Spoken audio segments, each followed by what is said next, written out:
Apps can do a lot of cool things. You could order dinner, gamble on your favorite team, and track your health. You could even get a mortgage. One click and you can be approved. I'm not sure by who or what country they're in. You deserve more from the mortgage industry. At AnyMac Home Mortgage, we believe in the need for live human interaction during a very complex process. The kind of service and guidance which an app simply can't provide.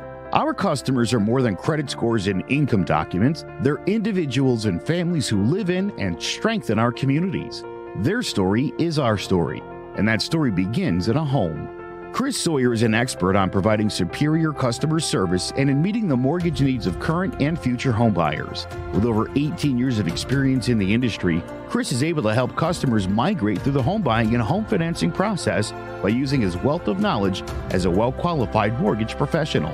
And best of all, Chris is located in Cromwell, Connecticut, where he has helped hundreds of clients in Connecticut, Massachusetts, and Rhode Island make their dreams of homeownership a reality. Visit chrissawyer.any-mac.com. Email him at csawyer@any-mac.com or give him a call, 860-878-8730. Chris Sawyer, NMLS number 39345, corporate NMLS number 338923. AnyMac Home Mortgage is an equal housing lender. American Neighborhood Mortgage Acceptance Company, LLC. DBA AnyMac Home Mortgage. Notify Direct. Connecticut First Mortgage Correspondent. License lender. Broker number ML 338923. Massachusetts Mortgage Lender and Mortgage Broker License number MC 338923. Rhode Island License Lender. License number 201128110L. Call for additional details.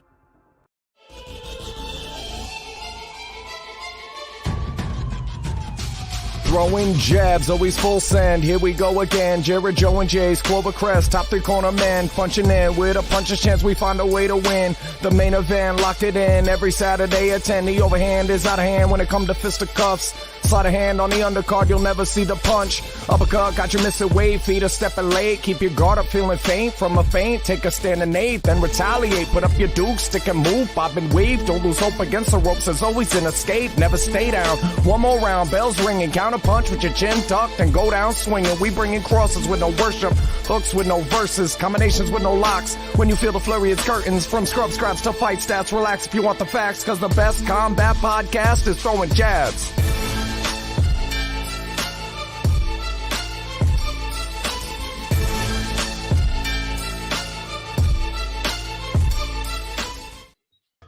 Hello, ladies and gentlemen. Welcome to Throwing Jabs Combat Sports Podcast. I'm Big J, joined by Joe White and Jared Jones. And we have actual fights to talk about this week. Unlike last week, I wasn't here, but it was great. Will Smith versus Chris Rock. That was great, guys. But Had to be done. Yeah, and it was fantastic. But all right, and while we do have real fights to talk about, we also are going to wrap up our tournament. And let's start off with that. Let's just kick it. Let's go right off the rip. Sugar Ray, the battle of the Sugar Rays. Sugar Ray Robinson versus Sugar Ray Leonard. Which Sugar Ray will succeed? I think it's pretty easy here. I don't think it's easy. I don't think that would be fair to say either way. I will say this. Look, Sugar Ray Leonard, when titles crossed 5 divisions, welterweight and middleweight, we talked about obviously the 4 kings, and he was the dominator of that group. That said, Sugar Ray Robinson is the greatest pound for pound fighter, period. I think most people think that and would agree with that. But in this case, this is definitely about as close a challenge as I think you could get between 2 guys with the same first name, unless Mark McGrath was involved. I love it. I would say that when it's over, abracadabra, Sugar Ray Robinson, by decision, shut the door, baby. Don't say a word. There's 4 Sugar Ray references if you were scoring at home. That's lovely. Oh, boy. All right, so Sugar Ray Robinson advancing. We'll get to him even more later. But now, moving on. Joe Louis, Roberto Duran. This is a fun one. Jared, who you going with? I'll take just the boxing skill of Joe Louis. I think as gritty as Duran was, it's a pound for pound list, and I'm taking the heavyweight. I like Joe Louis as one of the greatest heavyweights of all time. If you make me make a top 5 list, Joe Louis is on it. I'm not sure you can say the same for Duran in his weight class, so I'm taking Louis. Yeah, I think this one, it's a little easier than the last one. Roberto Duran certainly was a great fighter, but I think Joe Louis, for a litany of reasons, and again, talking pound for pound, this guy had it all. I'm going to say Joe Louis. All right. I mean, it's tough going heavyweight with pound for pound. I mean, it is always rough. But I think if boxing wise, I think we have some great. I mean, we'll talk about Muhammad Ali as well, but also, yeah, I'll go Joe Louis as well. I mean, he's moving on regardless of what I say because he used to. So, yeah, I mean, but Roberto Duran's also a beast. I mean, there's no wrong answer here in any of this. But all right, so Joe Louis. Now, Jack Johnson versus Bernard Hopkins. Who we got? Is this me first? Yeah, Joe, I got you. Well, I got to tell you, man, like I dig Jack Johnson, but I got to tell you, one of my favorite fighters, and I think one of the best I've ever seen, was Bernard Hopkins. And I've seen a lot more Bernard Hopkins fights than I have Jack Johnson. And I have to think, pound for pound, if these two guys were duking it out today, I'm taking Bernie, baby. And here I thought I'd be on my own. This is one of those Olympic times arguments, or heights, or distances, or anything, any metric at the Olympics. Go back 100 years and track it, and you'll see a progression of human being and evolution and stuff. That they just kind of get better along the way. I think if these guys are the same size and fight as who they were in their primes, given all the advancements, I think B-Hop embarrasses Jack Johnson. All things considered. Now, if we're not using that timeline and we're saying, well, at the time, so we're giving that bend, it's close, and I'm still taking B-Hop. This guy adapted and adjusted and found a way to win. This is one of my quintessential arguments for fighters, is Chad Dawson versus Bernard Hopkins, because Chad beat B-Hop. Twice, I thought. Was winning when the fight got stopped. B-Hop fell out of the ring. Athletic ability off the charts, but one of those guys adapted and adjusted as he got older and was ready and was able to carry his skill into the later years of his life, and the other one was just had all of these gifts that they honed and worked really hard but never really adapted. B-Hop would find a way to win this fight. That's what I think. You know, Tony, I'll tell you some people that Jack Johnson beat. Philadelphia Jack O'Brien, Sailor Burke, Fireman Jim Flynn, and Battling Jim Johnson. Yeah. And he also beat a guy named Sandy Ferguson, it looks like about 5 times. Sam Langford. That's not fair. There's some good fighters on this list, but point made. Yeah, but I mean it. They're hard. Yeah, I'm. Old Philadelphia Jack O'Brien steps into the ring with Jack Johnson. And now, to be fair, Jess Willard knocked him out in round 26. It's quite a different time. Yeah. All right. Roughhouse Wilson? Is that really your name? Okay. Imagine that. Fun. Hey, it's old Roughhouse Wilson. Oh my goodness. All right. The Cinderella continues, 14 seed, moving on to the Elite Eight. But all right, there we go. Bernard Hopkins moving on. Let's round out Sweet 16 on the boxing side. Muhammad Ali versus Julio Cesar Chavez. I mean, this is rough. I love Julio Cesar Chavez, one of my favorite boxers ever. But I mean, it's easy. Muhammad Ali all day. I mean, anyone got any opposition there? No. I actually, I mean, yes, I'm taking Ali. Don't get it twisted. I'm taking Ali here, but I just want to say I'm taking Ali at their primes. I think that's how pound for pound should work. Body of work consistently, beginning to end. Whoo, Chavez put on a show, man. If you're talking about consistency and entire body of work, Julio Cesar Chavez is going to be hard to keep off of any list. But he's up against, this guy shook up the world. I'm taking Ali. All day. Listen, Chavez and Hector Macho Camacho, one of the great fights ever.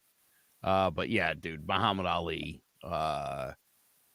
Again, no disrespect to Julio Cesar Chavez, a great fighter in his own right. But again, you're talking apples and oranges here. Yeah, there wasn't a Meldrick Taylor. Good point, Tony. There wasn't a Meldrick Taylor on Ali's list, really. Nor he beat. So. All right. There we go. So our Elite Eight, we'll get to in a little bit, but it's going to be Sugar Ray Robinson versus Joe Louis and Bernard Hopkins versus Muhammad Ali. But before we get to that, let's finish off the Sweet 16 on the MMA side. George St. Pierre versus Daniel Cormier. Jared, who you got? DC.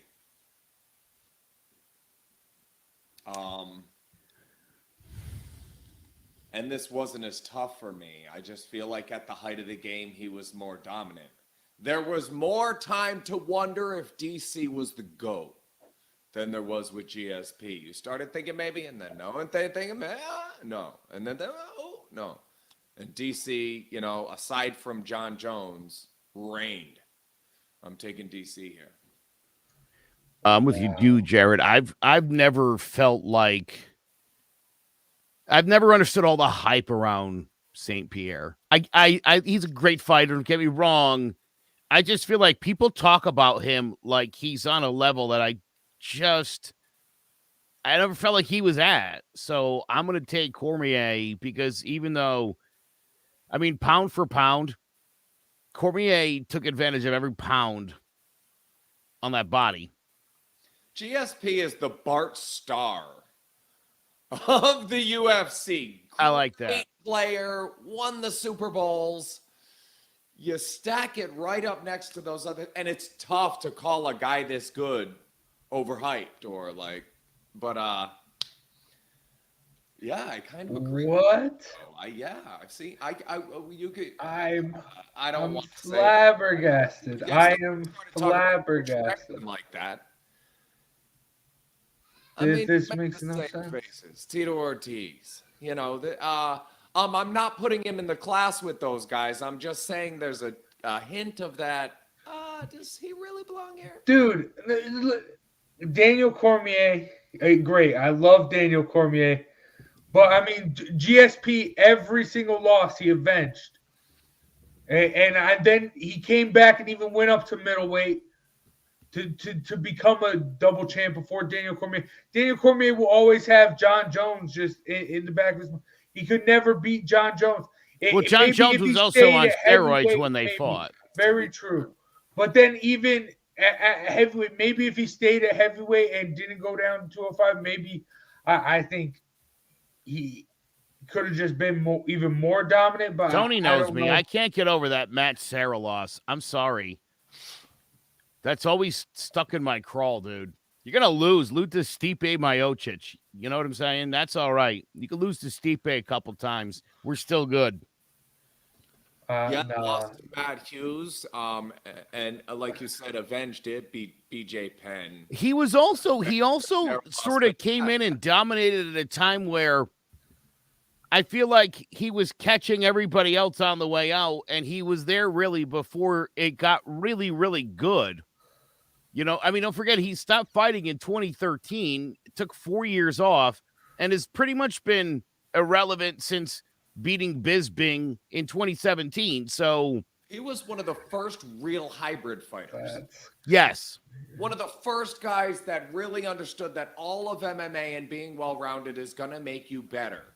So he was not necessarily one of the best guys to do that, but one of the first to understand that you don't really want to come on with just wrestling or just striking. The win over Koscheck with the jab. My goodness, 600 jabs. He looked like Winky Wright beating Felix Trinidad. Just jab, jab, jab. It was disgusting. And that understanding that he had was ahead of his time. And I mean, yeah, you're right. He's just adaptable everywhere. Even go to the Bisbing fight, he was on his back, but he was still tearing up Bisbing with elbows. It's insane. I mean, Daniel Cormier is moving on. We got an upset. I'm at a loss for words right now. Wow. But okay. I'm sorry we don't buy into the hype. We just don't buy into the hype. Listen, I'll say this about St. Pierre. He could outwork anybody. That's why half his fights were decisions, dude. Well, and when you're the champ, you know, obviously it already tilts in your favor. So I don't know. Just didn't dominate the way I want an all-time great to dominate. Well, and then there's that Matt Sarah thing that I can't. Yeah. Oh, that's what I was gonna say. It sounds like we all have a hang up here. Ours is Matt Sarah, Jace. Yours is John Jones. Yeah. Right. That should tell you all you need to know. Yeah, but buddy. George St. Pierre avenged the Matt Sarah loss. And Daniel Cormier didn't want to have a prison rules fight. Like, he didn't want to go Diggstown to get at John Jones. He had an opportunity to avenge the John Jones loss, and he got knocked out. Even worse. So, come on, steroids, buddy. Sure. Steroids. GSP, Matt Hughes. Steroids. Well, I mean, steroids overturned. Doesn't? I mean, come on. Let's not play that game. John Jones needed steroids. He was afraid of Cormier. Then why did John Jones say exactly what was going to happen years before knock him the out fight? without the steroids. You think? Yes, Wait. Hold on. Him out? Yeah. You think what John Jones is a prophet? Because I mean, dude, Cosman says he's going to knock Burns out in the first round tonight. If he does, was he just saying that and he went out and or did he will it into existence?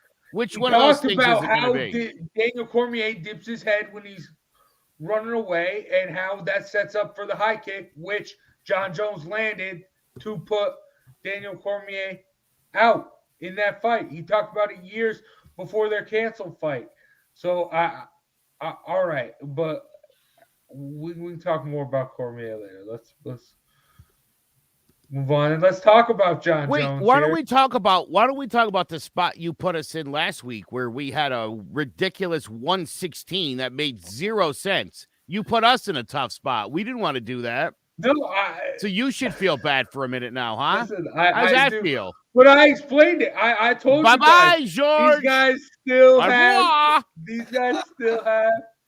their they still have a legacy to cement. GPS, GSP, because you're going home. Okay, I'll take that. I will take that. I'm surprised you guys didn't pick Usman over GSP. Recalculating. But we have to be practical. Okay. Sure. All right. Somebody does. John Jones, Anderson Silva. We were just talking about John Jones. Joe. It's going to be Anderson Silva by Sliva. I think it's close. I think you're talking a couple of greats. John Jones, the story is still incomplete. Obviously, whether we ever even see him again, it's going to determine a lot about John Jones on any list. So I'm going to go with the proven commodity here. I mean, Anderson Silva dominated 16-fight winning streak. Yeah, I think it's going to be Silva. Yeah, he was the greatest. I love John Jones. I still do. I think when I'm one of the few people I know on this show, I'm the only person that still would love to see John Jones get it together. I'm ready to throw that guy another chance if you can get it together. I'd love to see it, but for me today, it's Silva's the better pound for pound guy by a smidge. I'd love to see John Jones. Don't get me wrong, but I mean, Yeah, but you'd be all right if it was at Bellator, and I'm not, because I care about John Jones. We just happy if he wasn't on. No, I've just accepted that it's not going to happen with John Jones. That's we'll I'm see sick and tired of Khabib getting before my we see John up. Jones. You're not wrong, but Jared. And John we're never Jones, going to see Khabib.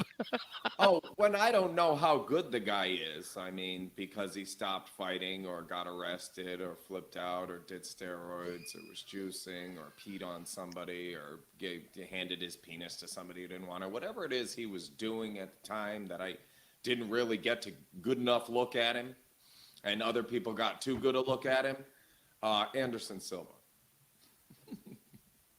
Yeah. But yeah, Dan Henderson, Forrest Griffin, Damian Mile, Chael Sonnen, obviously Vitor Belfort, Stephan Bonner, dude, Anderson Silva, John Jones. No disrespect to Gustafsson, no disrespect to Daniel Cormier, no disrespect to anyone else, but I mean, nothing compares to Anderson. All right, now if John Jones can come back and actually do what everyone expects him to, if he can come back, beat Stipe at heavyweight, then beat Ngannou, I think that's the path for him to come back and take. But if he can do that, then yeah, I think he's up there. He might even be number one. But as of right now, nah. But he could also be retired right now. This could be all John Jones. I don't know what's up with John Jones, but Tony was looking for King Hippo. You gotta. I mean, John Jones has the potential. John Jones. That's exactly what it was. To be on a list like this, but not the resume. Yeah. Yeah. I'll give you Jace. Fine. Silva. I'll also point out that John Jones, last 10 fights or so, with the exception of knocking out Gustafsson, and you take away the no contest to DC, a lot of decisions and a lot of close fights. Taking a lot more damages as he was going, where he looked untouchable early in his career, like he was on another level. As he started to face the top guys, things did get a little more dicey, I will point out, which is another reason I would love to have seen John have it together. Again, this is a good division with some great fighters in there, and I don't know. We could only dream of what could have been if John Jones wasn't such a loser. You're right. And I say that with affection. Yeah, Sanders plays 5 more years. We get some more highlights. It's hard to know what would have happened if he ever had an offensive line. And there's John Jones. John Jones and addiction are like Barry Sanders and the Lions' offensive line. Ended it too early. Just could never get that part together. Yeah. I mean, you could say the Lions as a franchise. I mean, even with Calvin Johnson. But yeah, Anderson Silva, moving on. More. This should be interesting. I mean, and the Elite 8 matchup is set. DC versus Anderson Silva, a fight we've seen, but I mean, pound for pound wise. But finishing off the Sweet 16, still got 2 more. Demetrius Mighty Mouse Johnson, Ronda Rousey. Jared, I'm interested to see what you got. Hear what you got. This was the toughest one on the list for me today. I'm taking Mighty Mouse. I think the dominance of Rousey's reign for that short time, it's the opposite of the Chavez argument. There was a pocket of time where she was the Mike Tyson and did it as dominant as anybody since Mike Tyson, for my eyes. Who else got to the top of the game and just stopped everybody? That said, Mighty Mouse did it for a long time, man. Demetrius Johnson was number one in his weight class. Nobody at his size was messing with him for a long time. There wasn't another name there you even wanted to hear. And even the guy that beat him was physically a bigger dude. I'm taking Mighty Mouse. This was a phenomenal fighter. If you never got to see him fight, go watch some highlights. Demetrius Johnson was the suplex into the armbar says it all about him. Well, let's not forget the fact that at 35, he's still the number one ranked flyweight in the one promotion. So he's still there and he's still dominating wherever he goes. I love Ronda Rousey. The window was really small. It was really dominant. And when she got in the ring, though, with the two best fighters she'd ever seen, she got beaten pillar to post. You hate to judge a career on two fights, but there weren't a ton more fights to judge it on. We just did it to GSP. Yeah. Yeah. Again, I mean, for me, like I said, not only is this guy, and we talked about this last week, Joe Rogan thinks Demetrius Johnson is the greatest mixed martial artist he's ever seen. Joe Rogan also thinks that you could take that horse shit, get rid of COVID. So does he know everything? No. But does he know MMA? Yes. I'm going Mighty Mouse. Well, and it's one of the guys you would want to argue. If you said we're doing a number one pound for pound and you have to make a court case, like you have to really make your argument for that guy, and you're going to be assigned a guy, don't give me John Jones. Don't give me Ronda Rousey. This is one of the names I would be like, all right, yes, I can make a really good argument that this is the greatest mixed martial artist of all times. I'd want a Johnson. I'd want a Silva. You want a guy that you can at least make a great argument for. Yeah, and you're gonna poke a lot of holes in the Demetrius Johnson is the greatest, at least small mixed martial artist ever. Yeah, you all those things are right about Demetrius Johnson. I love him; he's great. But he's moving on. But I had Rousey here. I think just her impact on the sport in general. That's why I'm giving her the edge. I mean, Mighty Mouse, yeah, he has all these accolades and that stuff, but I mean, you can't mention the history of the Mighty Mouse. I think his name will get lost in the history of the UFC. You cannot mention the UFC without mentioning Ronda Rousey. You're right, and I can't disagree with that, but this isn't a Hall of Fame argument, and we're also not doing the Mount Rushmore of fighters, because your argument would have been compelling in either one of those arguments. However, pound for pound is what we're talking about here. Yeah. And again, with such a small body of work, it's really hard. And she lost to Amanda Nunes. Bad.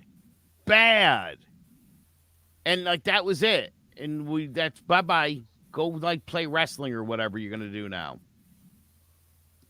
That was the biggest fight of her life. Obviously, after her Buster Douglas moment with Holly Holm, it was like we saw what she was made of. So I don't know. I think when if Rocky would have lost to Apollo Creed in a trilogy, that whole series would have been different. You'd had to skip to 5. Imagine if Rocky just kept fighting Apollo Creed and Carl Weathers just out-smooths him and beats him in every fight. And it's like they get to the trilogy. It's like, why are we still doing this, Rocky? You're not. It was a lucky night in 76. You're not that good. You never were. Mickey's been propping you up since that fight. You're not.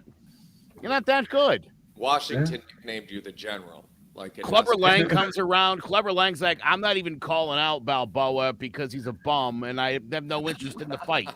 You know what I mean? Like, and then Rocky IV's about Mr. T and Apollo Creed becoming best friends and mentors. And then Mr. T and Hulk Hogan end up wrestling for the Mr. T and the A-Team end up murdering Ivan Drago before the big fight. I mean, it would have been, they could have done so many cooler things with that. Yeah. And all go to waste. So many great ideas after that first movie. I was like, no, this guy's not going to win. All right, okay.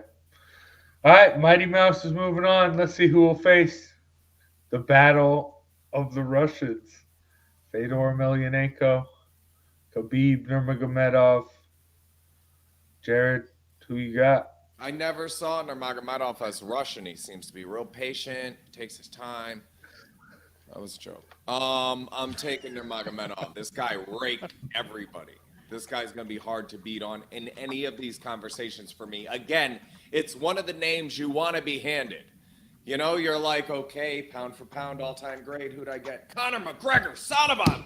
You know, you want Nurmagomedov to be the Demetrius Johnson. There's guys that you... Anderson Silva, that I would go, yes, okay, I can make that argument. Fedor is also one of those, but I'm taking the undefeated record in Nurmagomedov. Like I say, he never looked for a minute like he wasn't dominating the person he was in the cage with. And one of them was a bear. Yeah. Dude, the ease and comfortability that Khabib operates on is scary. And we've talked about him switching from the arm bar on Gaethje. I mean, come on, dude. This guy's like on another level. Or when he was fighting who was it? The fight before it's like I can't remember, doesn't matter. He's like, you know I deserve this.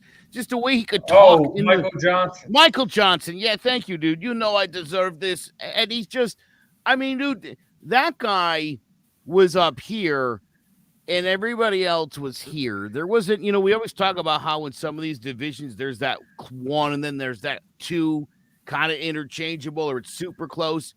With Khabib, it wasn't even close. Number 2 was closer to number 5 than he was to number 1.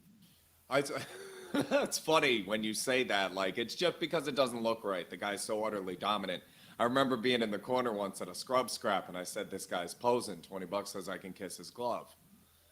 I bet my corner, $20 I could kiss his glove, and he's coming in and he's jabbing, and I'm countering as he's pulling it back. And one time he jabs, and you literally... That's hilarious. Yeah. And countered the shot. But when you're that's what that Gaethje thing reminds me of, is just being that far ahead that I can, Little Chris's feet. There are professional boxers that don't move the way Little Chris moved when he and Billy DeCarli are the only two that ever blinded me. Like, I'd stop and I'd swing and then there would be no person there. Just not a person there anymore. There was a person there. I was fighting them and now I don't know where they are. Those moments where you see the other fighter like just kind of run away and start trying to just run straight and turn around because they're totally lost. Yeah, and I've lateral movement. You get that done to other people that don't know what's going on. And when you're that far ahead, man, and he was that far ahead of everybody. You're talking about people at the top of the game that he's treating like children. Well, I don't want to beat you like that because your family's here. Like, you're a professional fighter in a cage with another person, and he's going to take you out if he can. And you're thinking, oh, this is his wife and kids. You know what? Let's leave him conscious. Like, that's at the top of the game? And you're fighting? Good God. Yeah, Nurmagomedov all day. He's going to be really hard to get out of this tournament. I'm going Khabib too, but I will say Fedor's resume beats Khabib's. The names Fedor's beat I mean, and also, I mean, in Pride, beating a lot of people who were juiced up, you know. Wow, Pound for pound, I know. I still think you're thinking about a list of the greatest of all time, and you're not taking into account the sizes of these people. Joe, they're leaving. I just want to say some nice things about them before they go. You Oh, know, okay. No, do that. I'm sorry. sending them Yeah. off. You know. I didn't know. We should have talked about that before the show.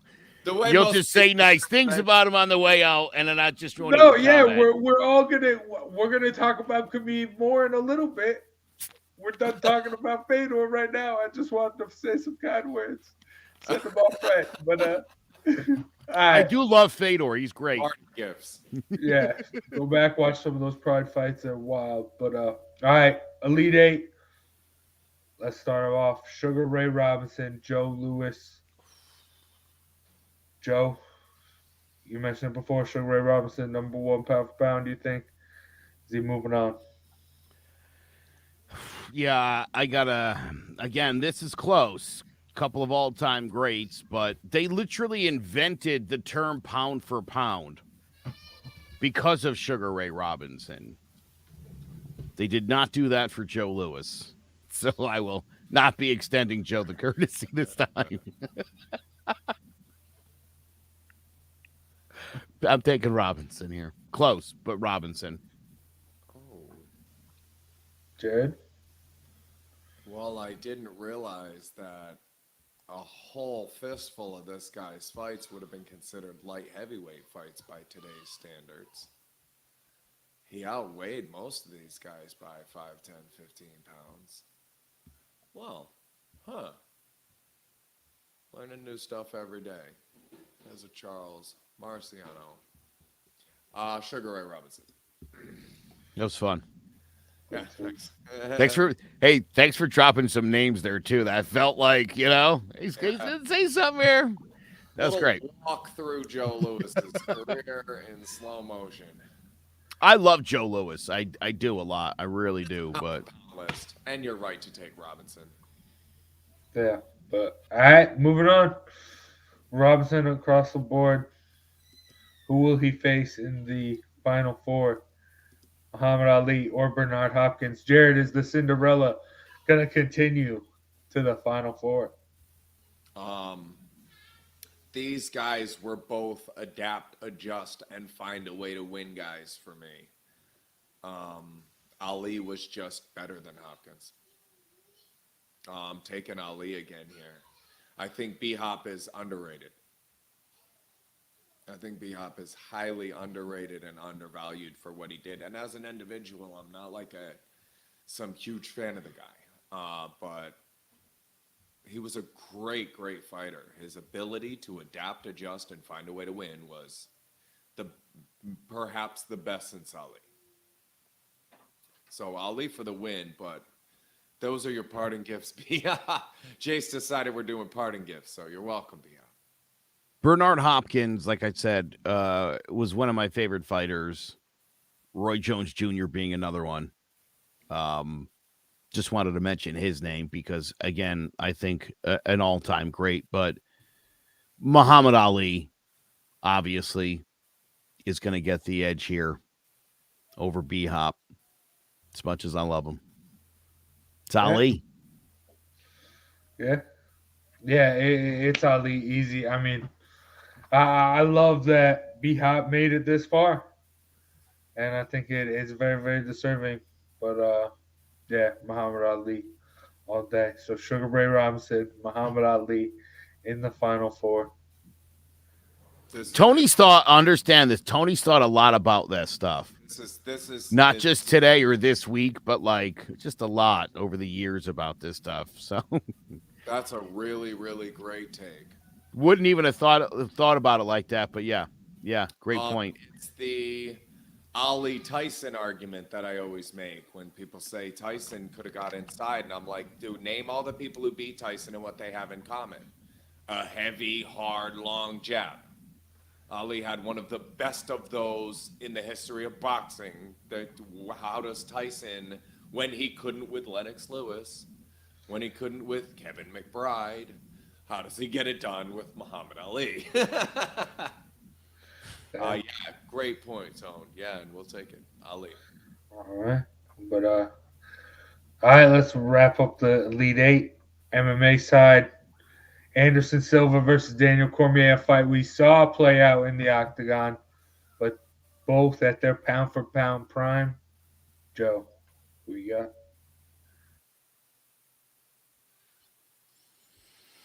Anderson Silva. I think when you look at the body of work, that's a joke because I love that Cormier's a little chubster, but yeah, I think Anderson Silva, just a dominator. I hate the way his career ended; it was so ugly, but that's the nature of the sport. So yeah, I'll give the edge here to Silva over Cormier, who I do like and respect a ton. But yeah, Silva, the Spider. Yeah, I'm taking Silva too. Longevity, body of work. Yeah, absolutely. This is Anderson Silva. Cormier is one of the guys you could make the argument for, but not one of the names I want. And Silva's one of the names I want. Silva here. And I'm willing to overlook all the Chris Weidman stuff. Yeah, I know it's not fair. Craziest thing is some of the most insane things I've ever seen in the octagon happened when Silva fought Weidman, and then Weidman fought Hall, and then Hall fight Silva, and it was like you had this little round robin, just insane things that don't happen in every fight. No, but I mean, I didn't even have Daniel Cormier here. So I'm going with Silva as well. But DC, Smart. Great. I just if it just weren't for John Jones, I mean him being the first, he goes to heavyweight, and not only that, he's the first to defend a title while holding two titles against Derek Lewis.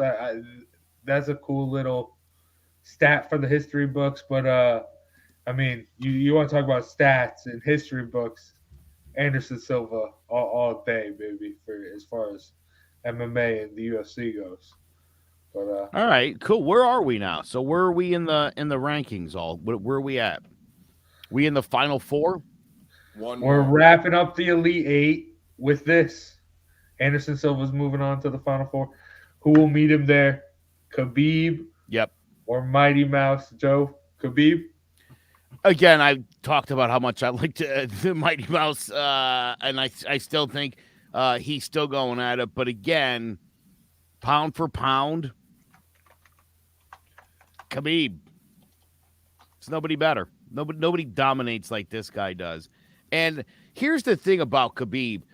Dude, if he had dropped weight and gone to like 125, he would have dominated there. And if he ever does come back, and let's say he pops back up at welterweight or light heavyweight, I'm pretty sure he'll dominate there as well, because nobody understands the game better than this guy, and nobody has the fluid move. I mean, I think when you're wrestling bears as a child, you got to understand and understand leverage, right? Like you learn a lot growing up that way. Wrestling, you learn a lot wrestling bears. But also, he was training with Kane, DC, Luke Rockhold. He was training with big guys too. Yeah, so, I mean, and kicking their asses, yeah. So this is the toughest one so far. I will say this is the first time I felt like I had two Mount Rushmore type guys in this, but Nurmagomedov, the dominance. And it's only the pound for pound thing that makes me think maybe Mighty Mouse. Good fight. Nurmagomedov is the prototype. He is the next step. He is the GSP back then of right now. The guy that's transitioned into something else. We're evolving, and Nurmagomedov is evidence. Yeah, I mean, for this also, I mean, resume. I mean, Demetrius. Yeah. You got Cejudo while he was very young. He came back and beat you. Joseph Benavidez, all right. Dominic Cruz was on there. But I mean, Khabib, I mean, Connor, even though, I mean, Connor's kind of disgraced himself now. But I mean, even Connor, Gaethje, I mean, and just dismantling anyone. Yeah, his style transcends, like you were saying, Joe, transcends his weight. I mean, he just has that raw strength, that wrestling strength, and just his ability to just control another person is just insane. And I mean, training with Kane, Daniel Cormier, these big guys. I mean, and throwing them around. Yeah, Khabib's moving on. So Khabib, Anderson Silva, Final Four. Let's get into the Final Four. But we'll start off with the boxing side. Sugar Ray Robinson, Muhammad Ali.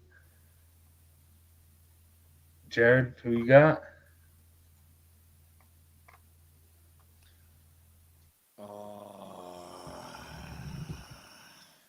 I think many, and I hate to say this because this is among the greatest fighters of all time, but many of Muhammad Ali's accolades and memories and the reason that we remember him the way we do is the things that he did outside of the ring.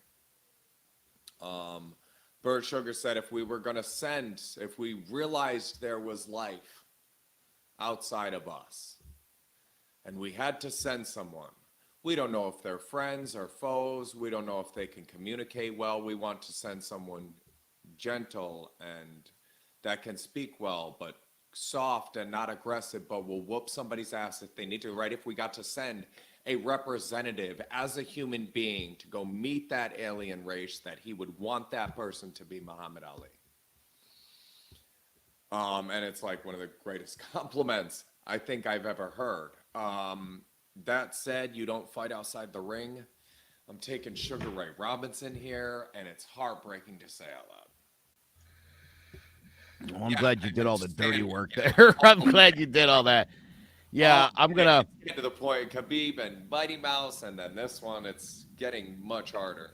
The idea the term was invented to explain this guy and how this guy would destroy everyone he fought tells you all you need to know even about the term pound per pound. Also, he invented the term entourage. I don't know if you guys know that or not. Sugar Ray had like his boys used to roll with him, and that was not a thing until he did that. So you're welcome twice over. Yeah, I'm gonna take Sugar Ray Robinson in a slim win over Muhammad Ali. Yeah, this is just like how I was talking about the Demetrius Johnson Ronda Rousey matchup. Impact versus just ability and pound for pound. Muhammad Ali impact not just on the sport but on really the world was great, and I mean a lot of people would. I mean everyone knows who Muhammad Ali was, but Sugar Ray Robinson just pound for pound the greatest. So, who will he face in the championship? Khabib or Anderson Silva? Jared?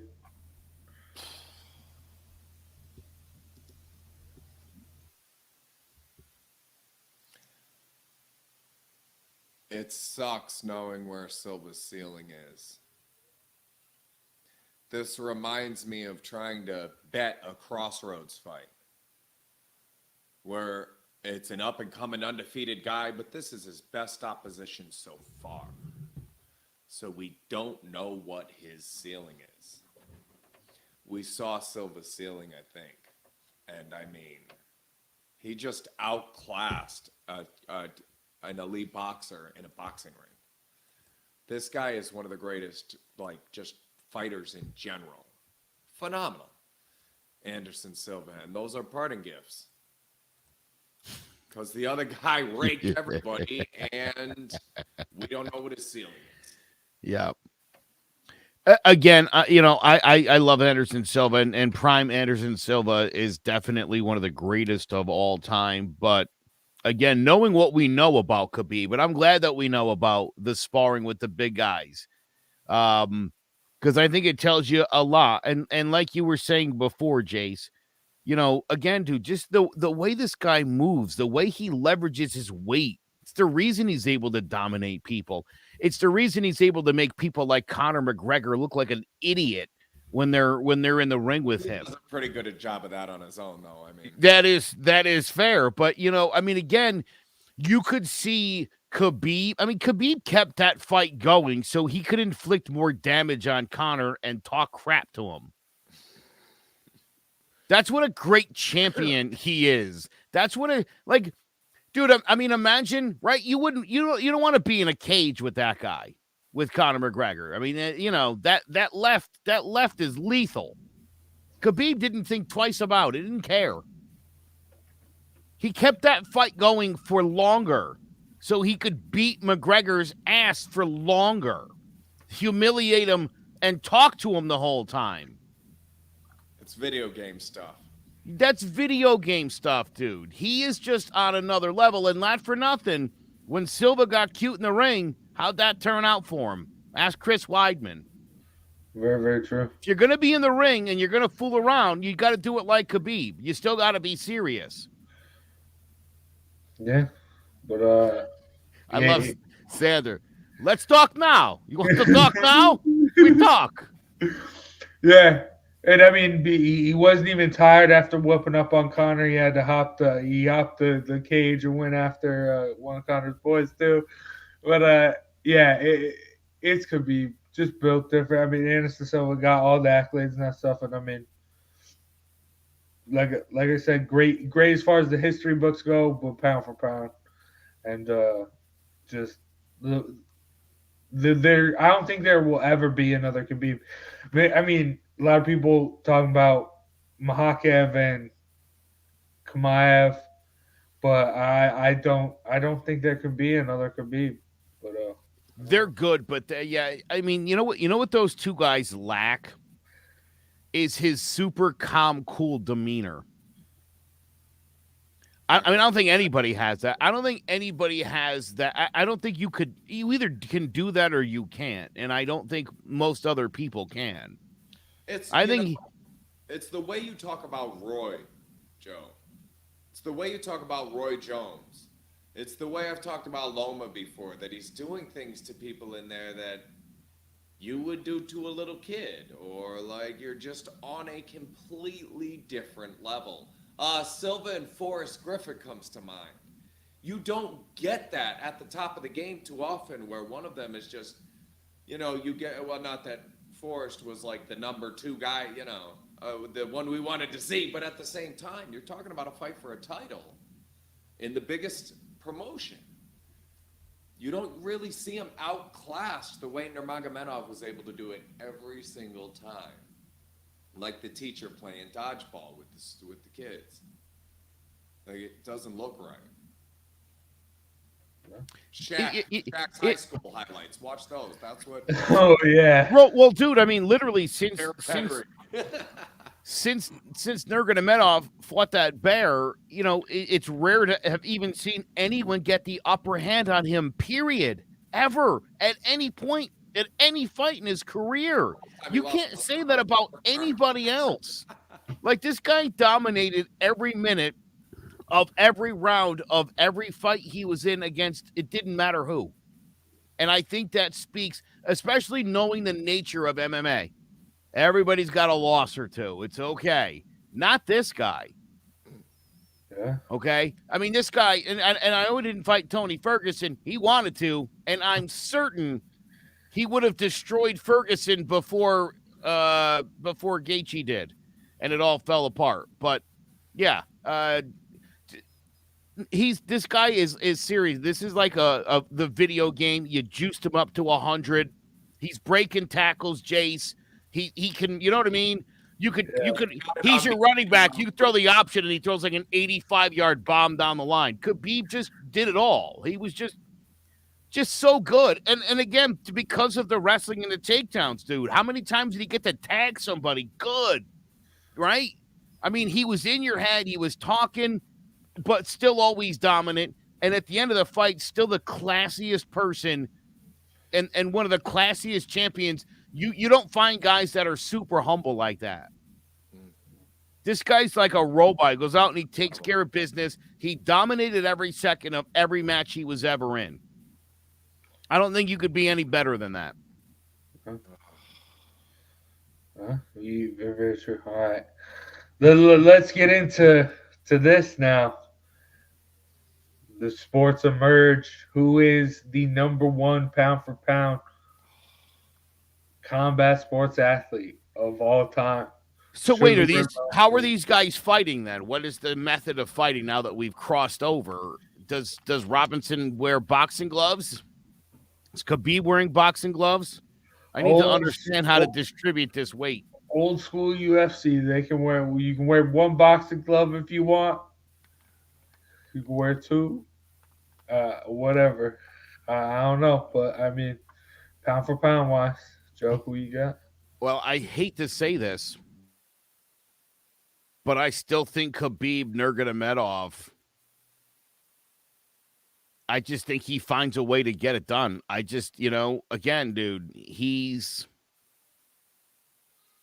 I've never seen anyone get the upper hand on Khabib. Would it be Sugar Ray Robinson? Nah, maybe. Maybe. It wasn't Dustin Poirier. It wasn't Conor McGregor. I had a friend, Billy Allard. You think you could beat me in a fight? He was about 5'8", 195, Tiger Claw training and did all the other martial arts and all this. And I'm like, where are you fighting? Phone booth or a football field? Because I wouldn't last a couple, 10, 15 seconds in a phone booth with you. But if you had to fight me on a football field, you're in trouble. Yeah, these two friends, I feel the same way here. Yeah, I need more information. They fight on a football field with boxing gloves and can't do takedowns. Give me Sugar Ray all day.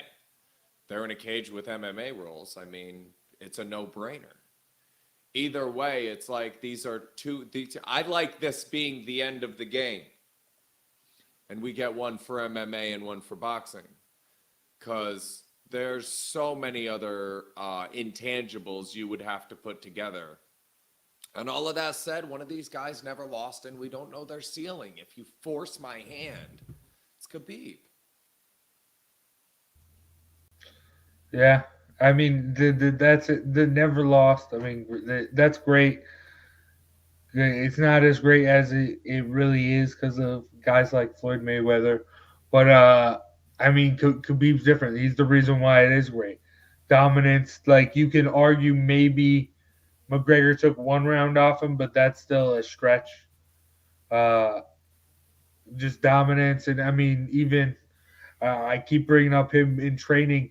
Guys like DC, Kane, and Luke Rockhold, they say Khabib has never even lost a round in training.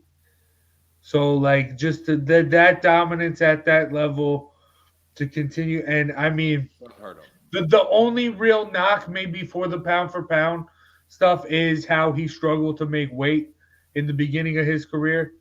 But then he figured it out. He figured it out and continued to succeed. So, I think, yeah, as far as Khabib goes, Sugar Ray Robinson's great, but I mean, Khabib is just different. Just different. Yeah. I think. Yeah, it is. It's hard because, I mean, again, these guys fought at a similar weight or at least fought at similar weights during their career. So, again, you're putting Sugar Ray Robinson in a tough spot here because we don't know if Sugar Ray can wrestle at all or what he might do. Years of his career, and he fought as many times as could be, it's hard to quantify, as Tony was saying. Yeah, but shouldn't the pound for pound wise talk about pound for pound? But dude, again, if these two were standing in a ring squaring off just in boxing gloves, Sugar Ray Robinson would, I think, beat Nurmagomedov pillar to post. It wouldn't even be close. If it was like Khabib, you got to stand up and fight for 12 rounds with Sugar Ray. He's getting murdered. It wouldn't be close. Or 45 or whatever. Yeah. Again, if you're throwing them in an octagon, I don't think Sugar Ray has a chance against Khabib because nobody else did. So, I think this Khabib lasts longer in a boxing ring than Sugar Ray does in an octagon. fair. Yeah, in an octagon, I say Sugar Ray Robinson would get tapped out in about 45 seconds or less. In a boxing match, Khabib could go definitely 3 or 4 rounds before Sugar Ray puts him to sleep with the fists. Yeah. Street fight, Khabib, because he would eat him in street fight. Yeah. But Khabib, the ring, the corner, the same. Khabib with the big win. But all right. Damn, that's it for the tournament. That was fun. But and then I got more fun stuff for the Who You Got in the planned. So make sure we stay tuned for that. But we'll all be here. But now we got to talk about the fights coming up tonight. Big UFC pay-per-view. But first, let's take a break and hear from one of our sponsors. Come on out for a day of fun to the Cove Kids Classic, presented by Clarity. Friday, May 6, 2022 at Lyman Orchards Golf Club to benefit the Cove Center for Grieving Children. Partnership opportunities are available. All proceeds from the Cove Kids Classic support the Cove's free programs. Please consider partnering with us to continue to support grieving children and teens in 2022 and beyond. For more information or questions, call Allison Gamber at 203-634-0500 or email allison@covect.org. The Cove Kids Classic takes place Friday, May 6th at Lyman Orchards Golf Club. Registration begins at 8 a.m. Shotgun start at 9 a.m. on the player course. Coming up Saturday night at UFC 273, it's a bantamweight title rematch between Aljamain Funkmaster Sterling and Peter No Mercy Yan. Let's break it down. Aljamain Sterling is 32 years old. He's 5'7" with a 71-inch reach and a record of 20-3 with 2 knockouts and 8 submissions. From Uniondale, New York, he started wrestling in high school, going on to become a 2-time NCAA Division III All-American with a record of 87-27. While attending SUNY Cortland, teammate John Jones invited him to the gym to learn Brazilian Jiu-Jitsu. After graduation, he compiled an amateur record of 6-1 before turning pro in April of 2011 with a unanimous decision. He quickly went 8-0, winning the Cage Fury Championships bantamweight title and defended it 3 times before signing with the UFC, making his promotional debut in 2014 with a decision over Cody Gibson. He followed it up with a 3rd-round knockout of Hugo Viana and had submissions over Takaya Muzgaki and Johnny Eduardo. After suffering a pair of decision losses to Brian Caraway and Rafael Asuncao, he bounced back 3 months later, defeating Augusto Mendez. But after winning a unanimous decision over Renan Barraro, he was brutally knocked out cold by a knee from Marlon Moraes. He returned 4 months later with a decision over Brett Johns and a Sulov stretch submission over Cody Stamann. Decisions over Jamie Rivera and Pedro Munoz saw a match with Corey Sandhagen in a title eliminator, which he won in impressive fashion, blitzing the Sandman and taking his back just 1 minute into the fight and route a first-round rear naked choke submission. On March 6, 2021, he took on reigning bantamweight champion Peter Yan, initially coming out to a fast start until a heavy knockdown and multiple takedowns caused the fight's momentum to gradually shift in the champion's direction until round 4, when he was knocked out cold with an illegal knee, thus making him the first fighter in UFC history to win a world title by disqualification. The best grappler in the division, Sterling mixes elite-level wrestling with slick striking and a dynamic come-forward style designed to overwhelm his opponents. Peter Yan is 29 years old. He's 5'7" with a 67-inch reach and a record of 16-2 with 7 knockouts. From Yekaterinburg, Russia, he began training in Taekwondo in 6th grade and eventually earned a Master of Sport in Boxing before graduating from the Siberian Federal University with a degree in physical culture. He made his MMA debut in December of 2014 with a 3rd-round knockout and signed with Absolute Championship Berkut, going 7-1 before becoming the bantamweight champion with a unanimous decision over Magomed Magomedov. The following year, he made his UFC debut, knocking out Turto Ishiara with a right cross. In December of 2018, he put on a dominant performance against Douglas Silva de Andrade, battering him throughout the first round until the Brazilian's corner stopped the fight. He followed that up with impressive wins over John Dodson and Jimmy Rivera, and then in December of 2019 took on Uriah Faber, giving him a hellacious beating before knocking him out with a devastating head kick in round 3. 7 months later, he fought former featherweight champion Jose Aldo for the recently vacated bantamweight title in a back-and-forth slugfest. The two friends and former sparring partners put on a classic, with Aldo focusing on Jan's legs and body, while Jan slowly broke down Aldo with continuous pressure, eventually getting the former champion to the ground and stopping him with a prolonged ground and pound. On March 6, 2021, he defended his belt against number 1 contender Aljamain Sterling, gradually wearing him down and dropping him with a punch, as well as scoring several takedowns before knocking him out with an illegal knee, losing his title by disqualification. On October 30th, 2021, he faced the always dangerous Corey Sandhagen for the interim bantamweight title, steadily breaking his opponent with a vicious body assault and dropping the Sandman in the third round with a powerful spinning back fist en route to a wide unanimous decision. A relentless pressure fighter, Jan is exceptionally good at controlling the center of the octagon and uses his feints to get his opponents to overextend themselves as he lands his counter at a rate of nearly 6 per minute. Will Aljo's dynamic grappling skills and reach advantage give him the edge he needs to legitimize his reign? Or will No Mercy's unrelenting pressure and killer instinct prove to be too much as both men try to settle the score in one of the most heated rivalries in UFC history? Tune in Saturday night to UFC 273 and let's find out. All right. Aljo versus Peter Yan. Can Peter Yan redeem that illegal knee finish? Joe, who you got? I think Peter Yan is going to destroy Aljamain Sterling, who has sort of moved into the delusional state that Deontay Wilder was living in after he lost. And I'm concerned about, I mean, look, Sterling's a great fighter and he's a great athlete, and this guy's always in a fight, but their first matchup, he was tentative. Obviously, Jan made a huge mistake with that knee, but Aljo didn't want to get off the ground. He wanted to stay on the ground, and Jan's not going to do that.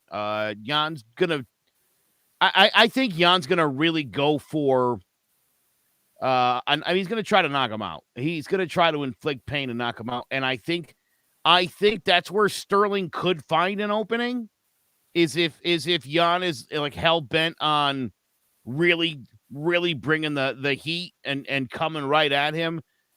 He could open himself up to getting knocked out, but I think Jan's gonna get in there and he's angry, and this guy hasn't. Yeah, it's sad there. He's seeing red.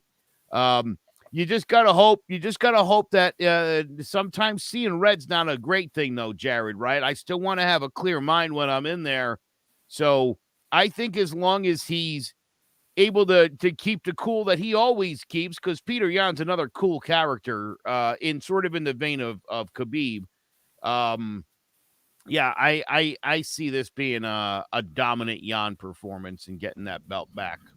Oh, me too. He's super focused. One's the new champion, one is old, but one's sterling silver and the other's gold. Boring girls make my Peter Yan. I think we'll see a repeat of everything we saw before the knee, and Jan's going to take through this guy. He understands the rules this time and probably stops it. And Sterling could take a beating, so I'd expect this to be fight of the night type performance and Jan to be a buzzsaw. Yeah, I'm with you guys as far as Jan goes. I will say, Joe and I were talking a little bit about betting before the show.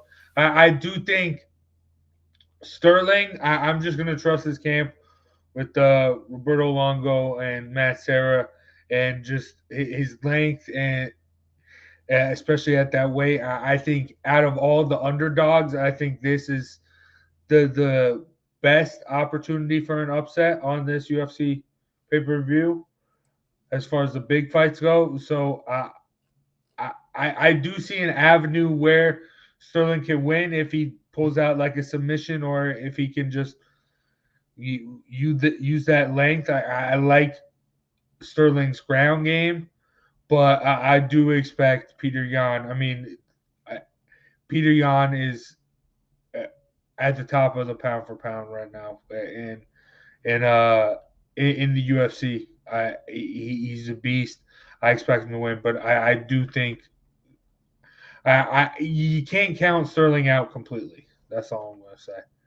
But yeah, I got Jan all day. But it should be a fun one. Great co-main event. It really sucks that it was canceled or a couple months ago when Peter Yan had to get the interim after beating Sandhagen, but it eventually is playing out, and hopefully Jan can get his title back. I mean, Jan should get his title back. But all right, now let's move on to the main event. And also, big shout out to Tony for writing and researching all these tales of the tape. But let's get into the main event. Alexander Volkanovski against the Korean Zombie. Let's go. Featherweight champion Alexander Volkanovski headlines UFC 273 opposite the Korean Zombie Chan Sung Jung Saturday night in Jacksonville, Florida. Let's break it down. Chan Sung Jung is 35 years old. He's 5'9" with a 72-inch reach and a record of 17-6 with 6 knockouts and 8 submissions. From Pohang, South Korea, he began training in martial arts as a teenager due to his constant bullying when his family moved from countryside to the city. After high school, he joined the Korean Navy, where he took up Taekwondo and began a kickboxing career, amassing a record of 15-6 with 11 knockouts before switching to MMA, winning his professional debut with a reverse armbar in June of 2007. That same year, he won a Pancras tournament, winning the first fight via rear naked choke and the second with a first-round knockout. The following year, he entered another tournament, winning 3 fights in one night. In 2010, he lost 2 in a row, a split decision to Leonard Garcia and a second-round knockout to George Roop by a vicious head kick. He bounced back with a second-round submission of Garcia in his UFC debut, and in his first headliner, submitted Dustin Poirier with a Darce choke. In 2013, he challenged for the featherweight title, getting stopped in the 4th round by Jose Aldo. After the fight, Jung was required to fulfill another 2-year stint in the Korean military and returned 3 years later, knocking out Dennis Bermudez in the first round with a devastating counter uppercut. The next year, he lost to Yair Rodriguez when, leading on the scorecards, he rushed in and was knocked out cold by a brutal counter elbow with 1 second left on the clock. In 2019, he engaged in his 5th and 6th headlining events, knocking out both Renato Moncoyo and Frankie Edgar in the first round. In October of 2020, he took on Brian Ortega. However, despite being a heavy favorite, he was dominated for all 5 rounds, getting dropped twice and losing 50-45 on all 3 scorecards. On June 19, 2021, he defeated Dan Ige by unanimous decision, mixing in slick striking with an excellent grappling game and a demonstration of how well-rounded he's become. A relentless pressure fighter, the Korean Zombie got his nickname from his uncanny ability to absorb massive amounts of damage and continue to move forward. His proficiency in Taekwondo, Judo, and Brazilian Jiu-Jitsu makes him dangerous on the ground, and he possesses both a limitless gas tank and one-punch knockout power.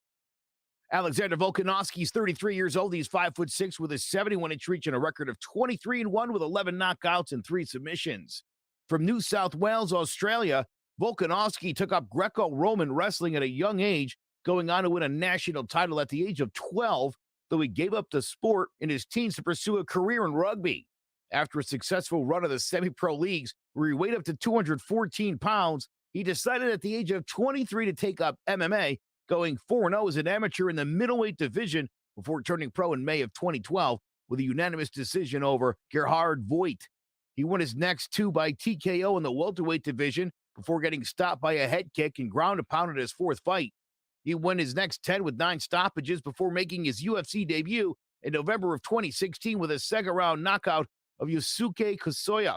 7 months later, he dropped down to the featherweight division, defeating Mizuto Hirota, and followed that up with decisions over Shane Young and Darren Elkins, as well as a brutal TKO over Jamie Kennedy. On December 29, 2018, he took part in an exciting and wild brawl with Chad Mendes, getting taken down multiple times before catching Mendes with a left to the body and a right to the head to score a second-round knockout and continue his rise to the top with an impressive and dominant victory over former champion Jose Aldo.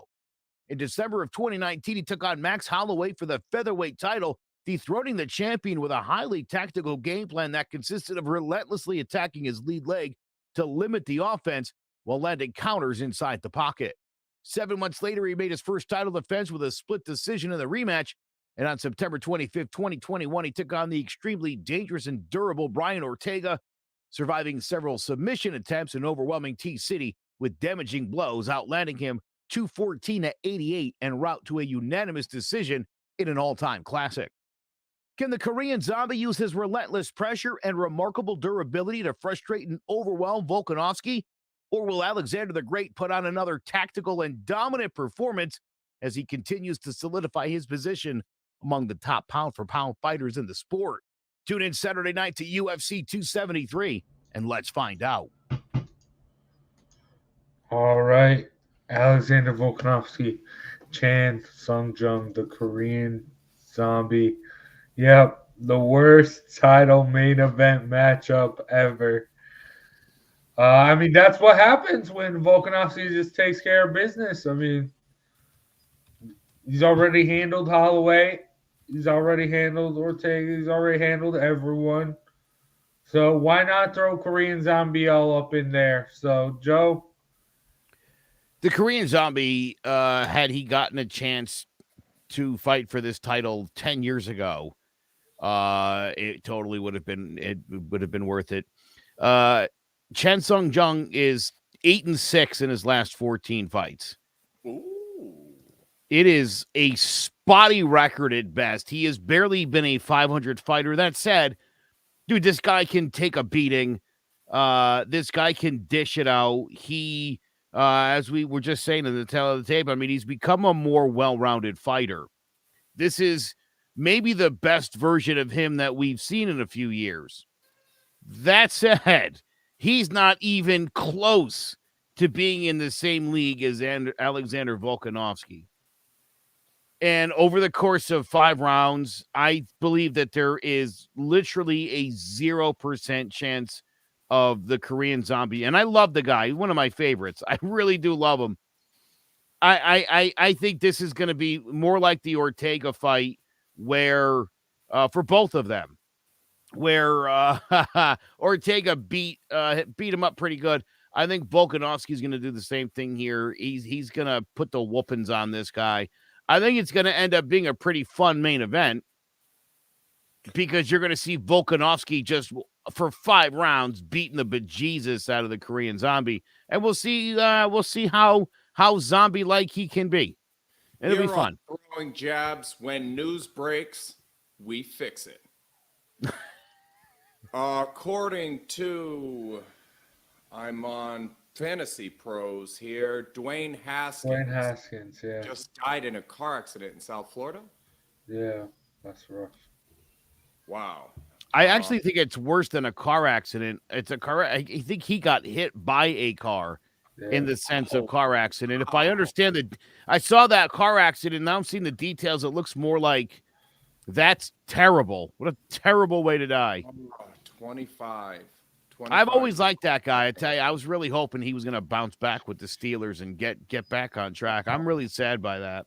Yeah, that's rough. He would have had opportunities this year. You know, Mitch Trubisky is going to give you opportunities to take his spot. So, well, and as far as the fight goes, I think Volkanovski is going to do some real kind of Aljamain Sterling-ish.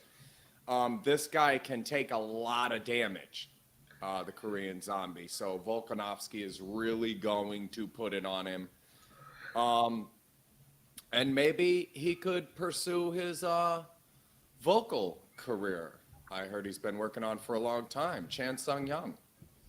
You know, ever since he was a kid, he's been working on that. And after he gets retired by Volkanovski, American Idol, maybe. Is that even American Idol? I didn't. Oh, I love it. That's all I'm saying. Yeah, Volkanovski all day. Volkanovski fought young, and Chan Sung young. So, you know, if one of them's a singer and the other one's a fighter, I'm taking the fighter in the fight. Right? Yeah, but yeah, it's I maybe something crazy has to happen for the upset to happen here. But Again, you would need a very high ring IQ guy in Volkanovski to do something really uncharacteristically stupid to put himself in a spot for Zombie to win the fight. Now, again, it's not this. I mean, we know the kind of knockout. I mean, Jung can knock somebody out.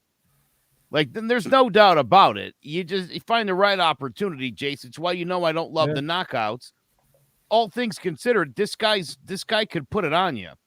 It just seems 100%. like, knowing what Volkanovski brings to the table, you having an opportunity or two in the fight to slip him, you better not miss those two chances, because I don't know that you'll get many more. Short windows. It's what I always say about Cyril Gane. Cyril Gane can be beat. We just saw it. But the windows you have to actually hit him cleanly or to knock him out, they're just so small. And so Justin Gaethje is an open window. Put your hand in here. When you touch me, it means you're close enough to hit.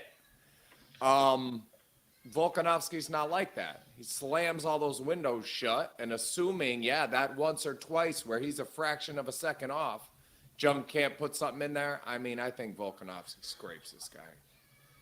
Yeah.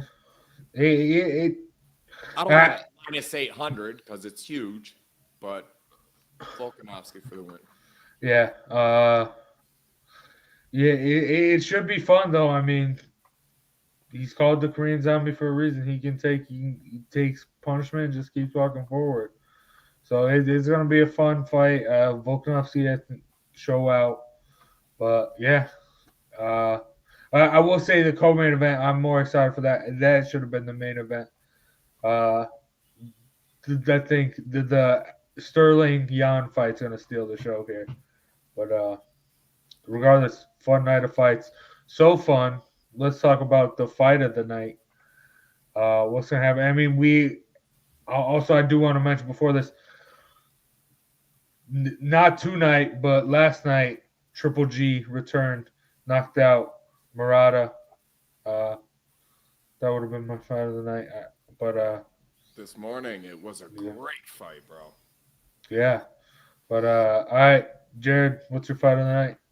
I think it's going to be a great fight. It's also spoiler coming up. We'll talk about it again in a second. But Sergio Garcia versus Tony Harrison. Tony Harrison's a tough, gritty boxer, and Sergio Garcia is on his Sergio Garcia is on his way up, and this is a good stepping stone for him and should be a great fight. All right. Listen, Gilbert Burns and Kazmat Chimaev, that's going to be, we're hearing all this. Chimaev is saying he's going to put him out in the first round, which I'd love to see that. That would be really cool, but I don't know that that's the guy I want to go crazy in the first round against. I don't know. I want to bull rush this guy. So that could go really well or really poorly. So I'm really excited about that. Because I really want to see, and I think this is the best indicator we're going to see, is if Chimaev is for real, or if it's part hype and part competition. I think tonight you'll see if this guy's really going to make a run at the top of the welterweight division. Okay, Sergio Garcia has one loss, right? His one loss is to Sebastian the Towering Inferno Fundora. Have you guys seen this guy? 6'6", Sebastian Fundora? No. Oh, man. I've got a new fight of the night. I want to change my answer. Erickson Lubin's only loss is to Jermell Charlo. Erickson Lubin is a monster, and he's fighting 6'6". Sebastian Fundora, and he's a minus 165. This is going to be fun. The bigger they are, the harder they fall. Take Lubin on the money line. 6'6", Towering Inferno. Sebastian Fundora versus Erickson Lubin. I am so excited. I have Kansas on one of my parlays with this fight. Erickson Lubin over Sebastian Fundoran. It is going to be fun to watch. Video game like. Yeah. All right. For that fight. Another fight. I mean, Ryan Garcia is fighting. I think we should mention that just because of all the hype. At least he's getting back into the ring, I guess. And I don't think this guy is good enough to expose the flaws that I see in Ryan Garcia. A la Tank, there are ways to beat this guy. I don't know if this guy has the pop to do it. It's the windows are too far open, and the chin looks a little suspicious for Ryan Garcia. So you crack open a window too far and stick a suspect chin out, bad things happen. I don't know if this guy can really make that work for him. Yeah, but for my actual fight of the night, though, Michaela Meyer versus Jennifer Hahn on ESPN Plus. Check that out. Michaela Meyer's a beast. Take the one over. One of the best female pound-for-pound she fighters. Won't stop Hahn. She's minus 4,500, and she won't stop Hahn. I took the over there. I think is Mackenzie Dern on the card tonight against Tisha Torres. Yeah, that'll be a cool fight too. Yeah, she's plus money too. I have Dern. I think she just barely wins a decision, and Tisha is actually the favorite here. So plus money on Dern. Interesting. All right, but all right. Speaking of how all this money, there it is. Sold on Garcia. Yeah. No one. I don't think anyone sold on Ryan Garcia until he starts fighting real opponents. But all right. I mean, talking about all this money, Jared. How are you gonna make us money with your puncher's chance? This ends up at plus 150. Gabriel Rosado, Brian Perella. We already talked about Sergio Garcia. Now, Gabriel Rosado is fighting a guy named Shane Mosley. That name might sound familiar. And it was Rosado who just gave a great fight to, was it Tank? Jamie Mungaya, the favorite of Sander out there. So I like Rosado to bounce back from that loss. Perella at minus 357. You parlay all three of these, you're at plus 150. And I'm also 2 weeks in a row on the puncher's chance, so let's go for 3 here.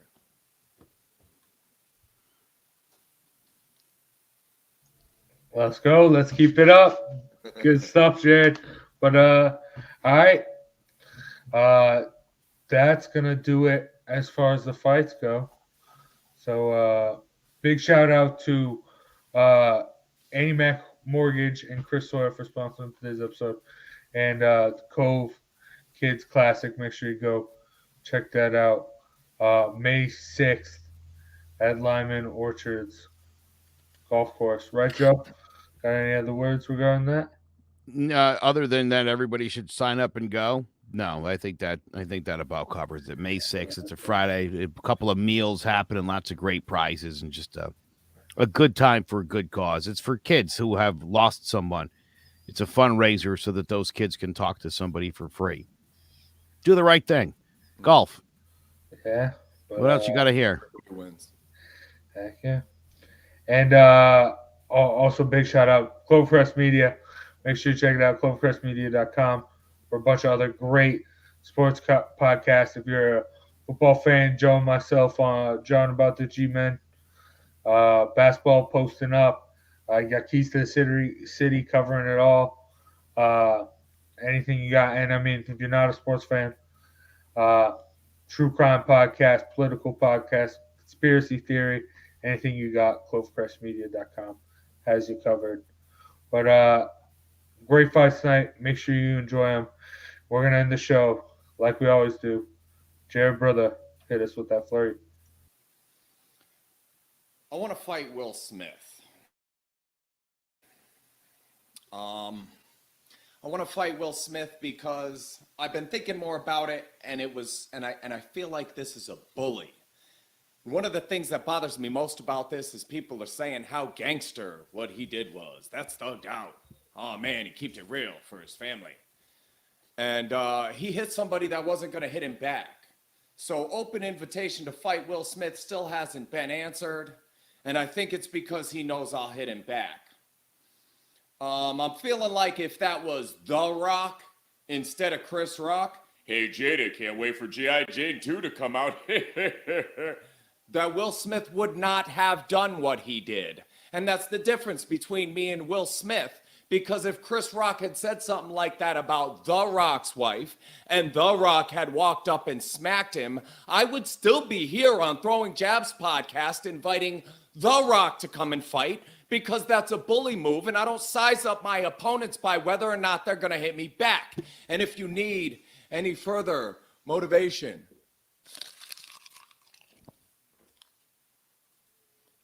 thanks, guys.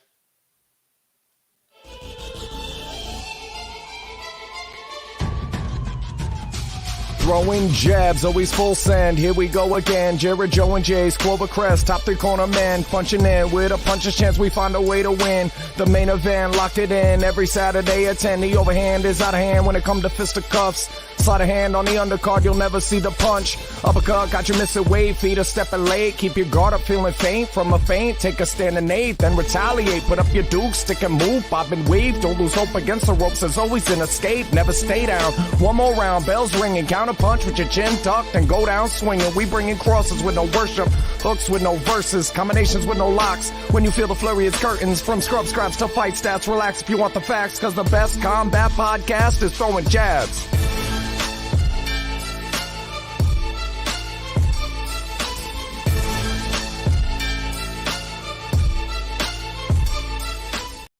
Hello, my name is Joe Aguirre. I'm the president of Clovercrest Media Group. And here at CMG, we have a wide variety of podcasts, including sports shows like Keys to the City, The Roll Call, Throwing Jabs, All Four Downs, and Jawing About the G-Men.